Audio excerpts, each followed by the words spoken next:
بسم اللہ الرحمن الرحیم۔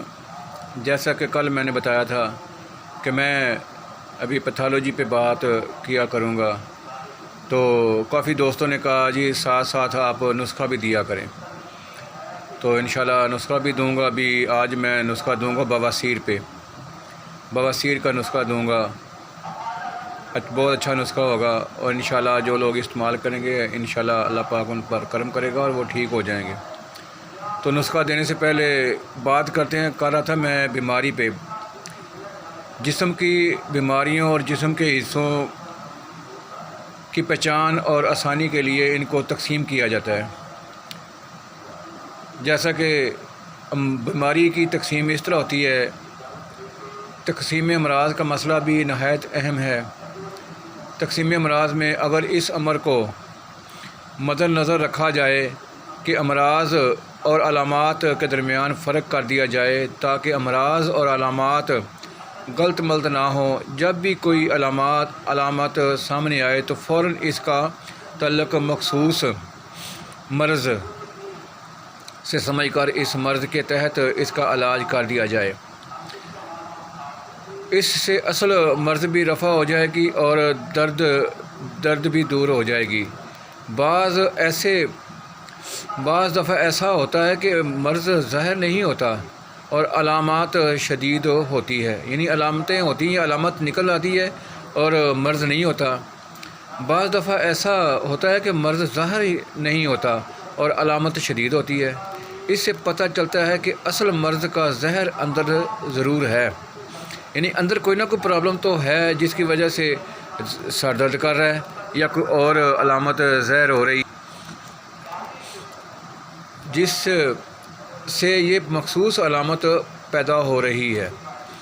ایک مرض میں جس قدر علامت ہوگی وہ تمام کی تمام ایک مرض کے تحت علاج پذیر ہوں گے۔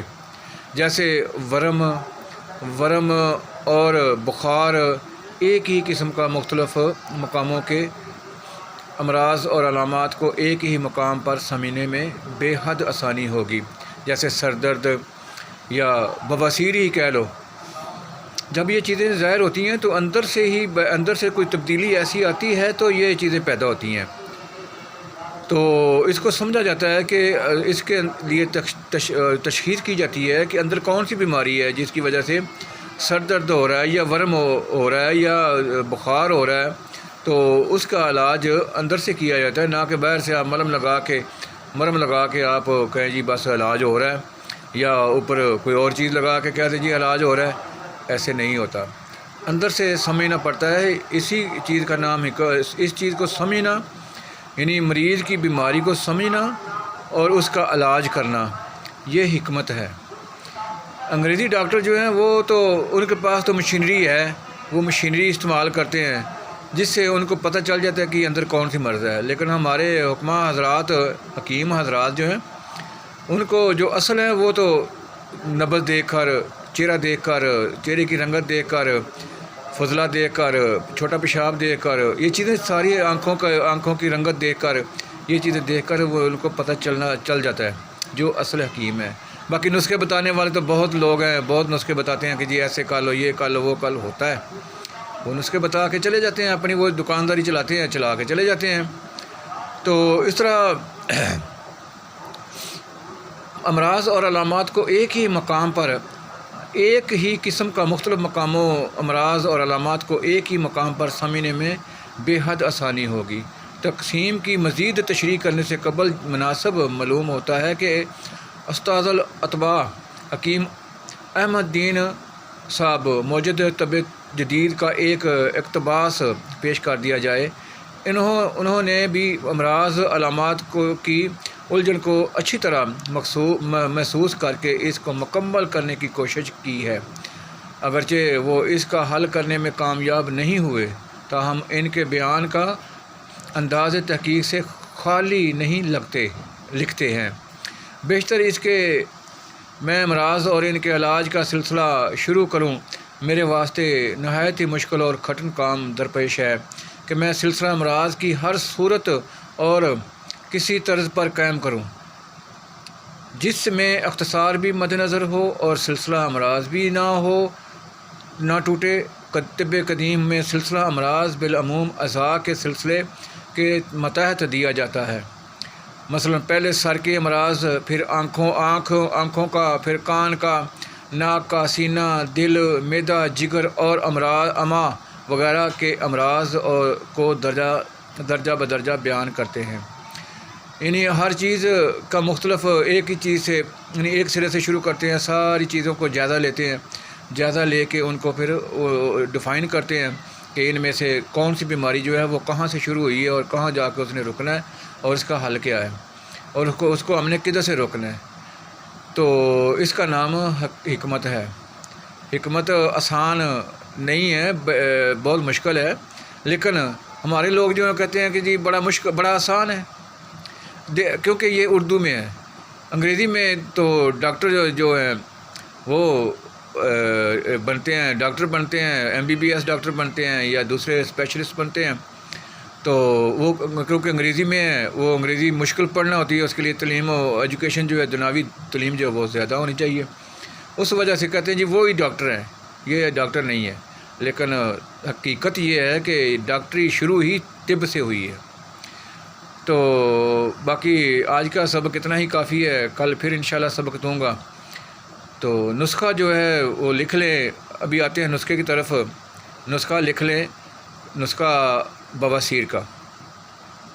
بواسیر جو ہے یہ اندر سے انسان کے اندر ریا پیدا ہو جاتی ہے، ریا بادی، ایسی خشکی گرمی، یہ خشکی اعصابی، یعنی عضلاتی اعصابی یا عضلاتی گدی، یہ دو جگہ سے پیدا ہوتی ہے۔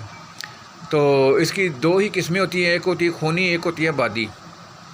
تو اس میں خونی جو ہوتی ہے اس سے مقاد سے خون آتا ہے، اور بادی جو ہوتی ہے اس میں مقاد کے منہ کے اندر چھالے بن جاتے ہیں، جن کو ہم مسے کہتے ہیں، حکمت کی زبان میں مسے کہتے ہیں۔